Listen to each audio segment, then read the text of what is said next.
Bonjour, je m'appelle Christelle Murat, je suis la responsable impact positif du groupe Eldora. Et aujourd'hui, on va vous parler du gaspillage alimentaire qui est un enjeu prioritaire pour notre entreprise. Comme nous sommes un acteur majeur du domaine de la restauration collective, nous avons signé un accord avec la Confédération qui nous engage à réduire nos déchets alimentaires de 50% à horizon 2030. Et pour cela, nous avons mis plusieurs choses en place. Nous organisons chaque année 2 campagnes de pesée sur l'ensemble de nos restaurants, ce qui nous permet de récolter des datas pour mieux mesurer la quantité de déchets qui sortent de nos restaurants. Et pour tous les établissements qui dépasseraient l'objectif cible de grammes par couvert, on met en place 2 sessions de formation qui leur permettent de mieux identifier les leviers à mettre en place pour agir concrètement sur ces statistiques.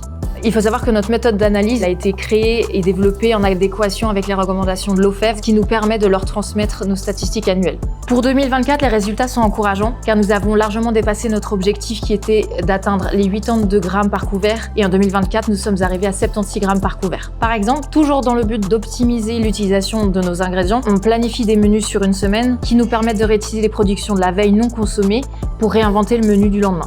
Une autre chose cruciale que nous devons mettre en place, c'est la communication régulière et constante avec les responsables d'établissement pour connaître la fréquentation du restaurant et donc pouvoir adapter les volumes de nos productions. Une autre pratique, c'est questionner le convive directement au moment du service pour adapter les portions à sa faim. Un autre point, la revente des invendus du jour via des partenaires comme Too Good To Go ou directement à nos convives en interne par le biais de rabais avantageux.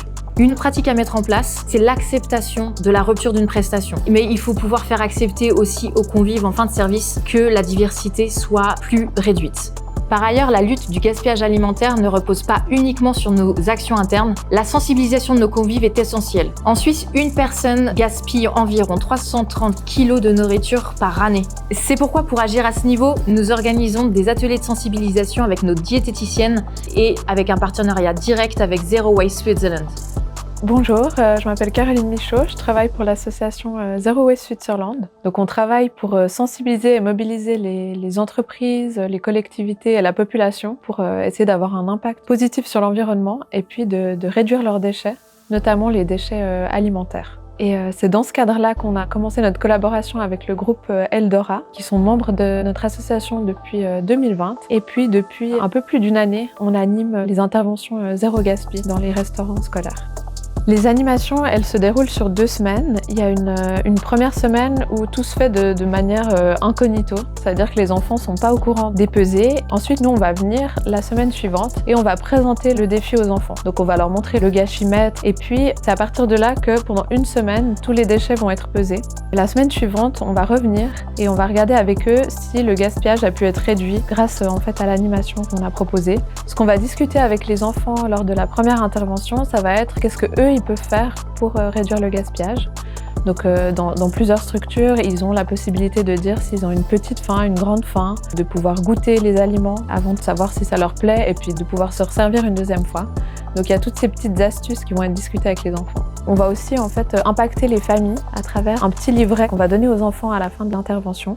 Et ça va permettre de reproduire les gestes en fait qui ont été présentés lors de ces interventions. On sensibilise aussi les équipes qui sont sur place pour qu'eux-mêmes puissent accompagner les enfants pour mieux comprendre et connaître leur niveau de faim sur le moment et qu'ils puissent le communiquer au personnel. Bonjour, Nadia Mendoza, diététicienne chez Eldora.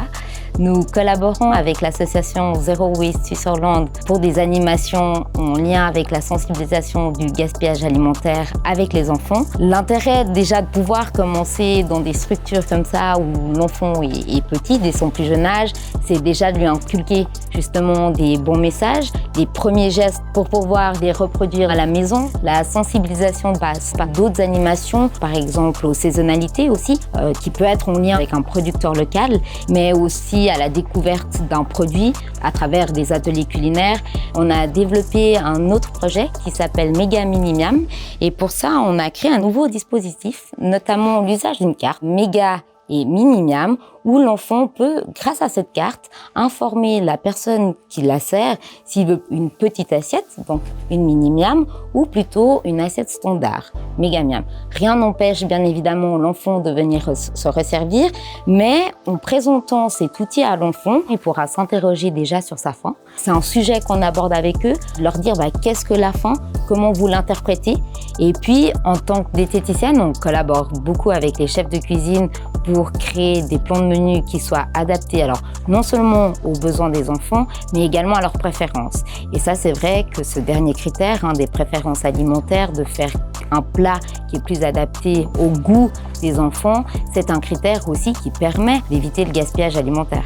En dehors des restaurants scolaires, on intervient aussi dans les entreprises, donc au niveau des adultes où on les sensibilise également au gaspillage alimentaire. On a aussi tout un dispositif avec des poubelles où des grammages sont indiqués par rapport à la quantité d'aliments qui est gaspillée tous les jours. Et ça aussi, c'est quand même des messages qui sont importants de véhiculer à cet âge-là. Il n'y a pas d'âge pour ne pas gaspiller.